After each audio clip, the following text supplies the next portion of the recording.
ప్రజలు తమ తీర్పు ద్వారా దేశం కానీ రాష్ట్రం కానీ ఎటువైపు నడవాలో నిర్ణయిస్తారు. అటువంటి ప్రజలు బలంగా మాట్లాడినప్పుడు అది కేవలం ఒక రాజకీయ నిర్ణయం కాదు, ఒక సందేశం, ఒక హెచ్చరిక, ఒక దిశానిర్దేశం అవుతుంది.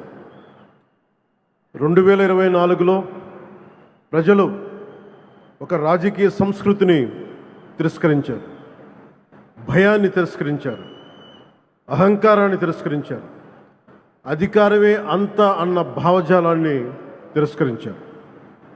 ప్రజాస్వామ్యంలో ప్రజల కంటే ఎవరు పెద్దవారు కాదని మరోసారి గుర్తు చేశారు. అందుకే 2024లో చేసినట్టు కొన్నిసార్లు ప్రజలు కేవలం ఓటు వేసి వదిలిపెట్టరు, చరిత్ర రాస్తారు. 2024లో ఆంధ్రప్రదేశ్ ప్రజలు చేసింది అదే. ఆ తీర్పు ఈ రాష్ట్రానికి మళ్ళీ ఆశనిచ్చింది, ఆంధ్రప్రదేశ్ సమాజానికి మళ్ళీ ఆత్మవిశ్వాసాన్ని ఇచ్చింది, ఒక తరం భవిష్యత్తుని మళ్ళీ నమ్మకాన్ని కల్పించింది. ప్రజలు మౌనంగా కనిపించిన అవసరం వచ్చినప్పుడు చరిత్రని మార్చగలరని మరోమారు నిరూపించిన సందర్భం అది. 2 ఏళ్ల క్రితం మీరిచ్చింది కేవలం అధికారం కాదు, ఒక బాధ్యత. ఆ బాధ్యతని గుర్తుంచుకుంటేనే ఈరోజు మీ ముందుకు వచ్చాం.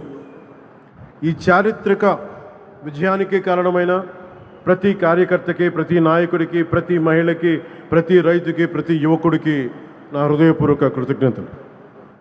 ఈ విజయం కేవలం తెలుగుదేశం పార్టీదో, భారతీయ జనతా పార్టీదో, జనసేన పార్టీదో కాదు, ప్రజల విజయం ఇది. ఇది అహంకారం విధ్వంసంపై ప్రజాస్వామ్యం సాధించిన విజయం. ఈ కూటమి ఆంధ్రప్రదేశ్ పునర్నిర్మాణం కోసం ఏర్పడిన కూటమి. ఈ కూటమి అధికారాన్ని పంచుకోవడానికి కాకుండా బాధ్యతని పంచుకోవడానికి ఏర్పడింది.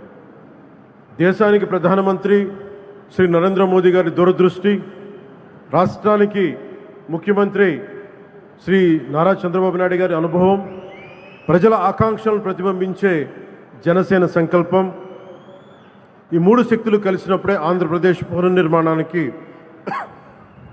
బలమైన పునాది ఏర్పడింది.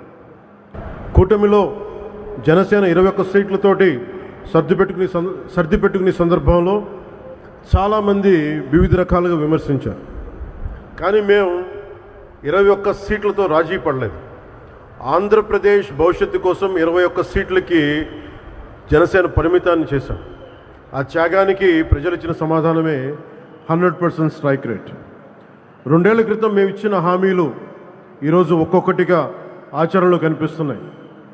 పెరిగిన వృద్ధాప్య పెన్షన్లు, మహిళలకి ఆర్థిక భరోసా, ఉచిత గ్యాస్ సిలిండర్లు, మహిళలకి ఉచిత బస్సు, రైతులకి అండా, అన్నా క్యాంటీన్లు, విద్యకి ప్రాధాన్యత, యువతకు ఉపాధి అవకాశాలు, మేము చెప్పింది ప్రతిదీ ఆచరించి బలంగా ముందుకు తీసుకెళ్తా ఉన్నాం.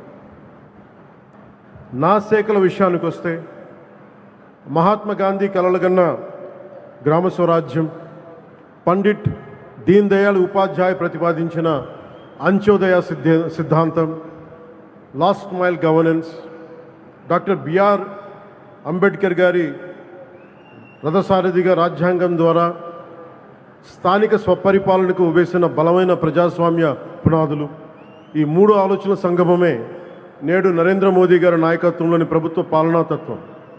సబ్కా సాత్, సబ్కా వికాస్, సబ్కా విశ్వాస్. గ్రామాన్ని భారతదేశానికి కేంద్ర బిందువుగా చూడాలనుకుని ఆ దిశగా అత్యంత నిబద్ధతతో కృషి చేస్తున్న ఒక పంచాయతీరాజ్ శాఖ మంత్రిగా ఈరోజు మీ ముందు మాట్లాడుతూ ఉన్నాను.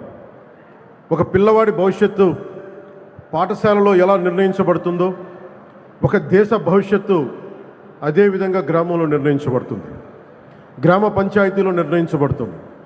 ఒక రైతు ఆశ, ఒక మహిళ ఆత్మవిశ్వాసం, ఒక యువకుడి ఉపాధి, ఒక కుటుంబం ఆరోగ్యం, ఇవన్నీ మొదటిగా గ్రామ పంచాయతీ ద్వారానే ప్రభావితమవుతాయి. ఎందుకంటే ప్రజల జీవితాలకు అత్యంత దగ్గరగా ఉండేది ప్రభుత్వంలోని ప్రాథమిక గ్రామ పరిపాలనా వ్యవస్థ.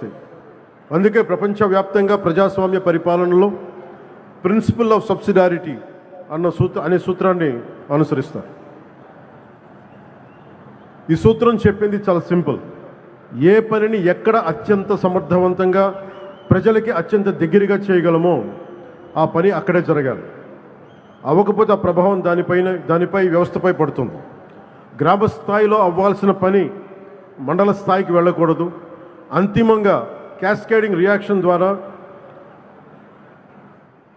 రియాక్షన్ కింద మన దగ్గర ప్రతి పని ఎమ్మెల్యే దగ్గరికి వెళ్ళాల్సిన పరిస్థితి.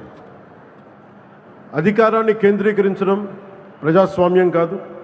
అధికారాన్ని ప్రజల దగ్గరికి తీసుకెళ్లడమే నిజమైన ప్రజాస్వామ్యం.